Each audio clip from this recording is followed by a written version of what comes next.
The incident took place in front of Joseph James Jewelers on Main Street. Luckily for the victim, everything was caught on camera.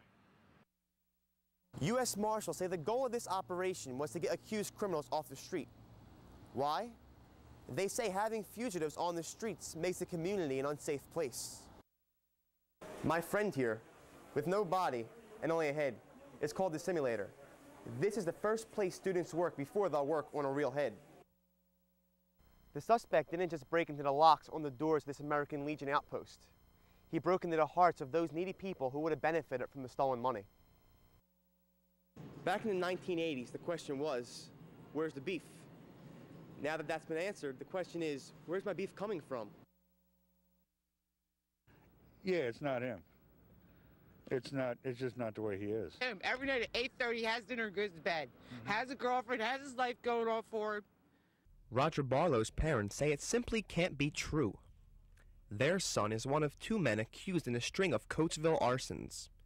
Police say Barlow, a 19-year-old from Downingtown, admits he set 9 fires, including one that destroyed 15 row homes and left nearly 50 people homeless. Authorities describe Barlow as a classic pyromaniac who liked to watch things burn. Also accused is Barlow's friend, 20-year-old Mark Gilliam of Westchester. He is charged with starting a fire at the Happy Days Diner in Thorndale. It didn't cause too much damage. It made an effort, but it kind of just smoldered, and we caught it in time, thankfully. Gilliam had applied to become a volunteer firefighter in West Bradford Township, but was rejected. You know, to be honest, I had some sort of a suspicion that it might be a volunteer firefighter. I've heard that, you know, they get bored maybe and they want some action, so I've heard that could be problems before. I'm not too surprised. Police say this is where the last fire was set by Roger Barlow. As you can see, the house was burned badly, but it was spared. It was scary. I mean, like, even after it happened, we were still scared that they would come back and make it worse, because it wasn't really bad, but it could have been so much worse. And it was very scary. It was very scary.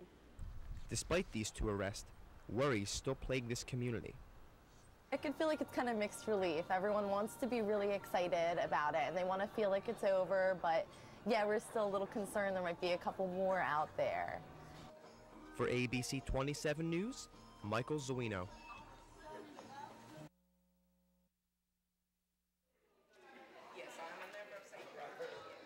We feed on a daily basis anywhere from 100 to 130 people every day. Johanna Palmer volunteers her time at the St. Francis of Assisi Soup Kitchen in Harrisburg. Last Thursday, someone broke into the church. If I remember correctly, I think we already had maybe about 8 to 10 of hams were there, and turkey-wise, probably the same number. That food was going to go toward an Easter dinner for the hungry. Now the food will have to be replaced. Doors and windows will need to be repaired, and money will have to be spent. Luckily, the burglars didn't break into the safe right here, but they did take the old sound system, which was right here. The church did buy a new sound system, but it cost a lot of money. The overall cost of all the damage is into the thousands. Those who depend upon the soup kitchen do not understand why anyone would do such a thing. I think that is a terrible thing for somebody to do. I mean, you must not got no conscience to steal from the church. And hopefully they get caught. Soup kitchen volunteers are not angry, just disappointed.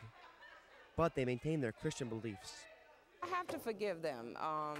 You know, you may not want to forgive them, but you know you have to because they have a problem. We would first say, as Jesus said from the cross, we forgive you. Certainly it upsets us, but we forgive you, but let us help you. Just like St. Francis helps families, like Darnell's. Michael Zuino, ABC 27.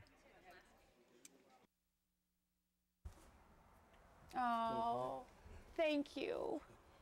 Oh, thank you. Come on up.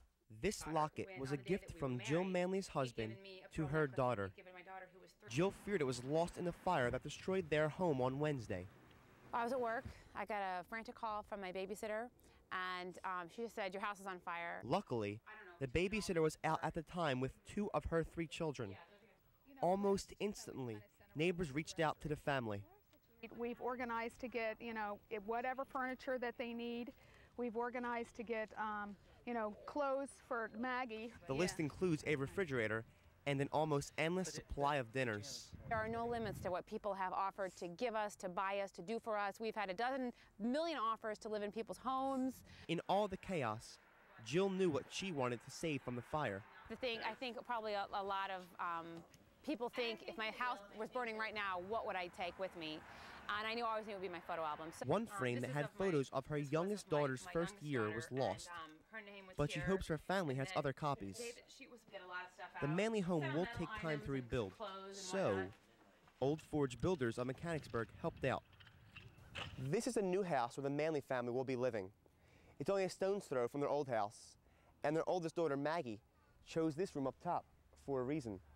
Because I wanted to see my house go up and like they take everything out of it.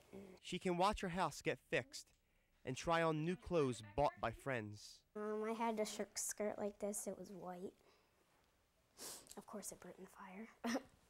Jill's co-workers from the Hershey Company arrived at her new house with holiday gifts.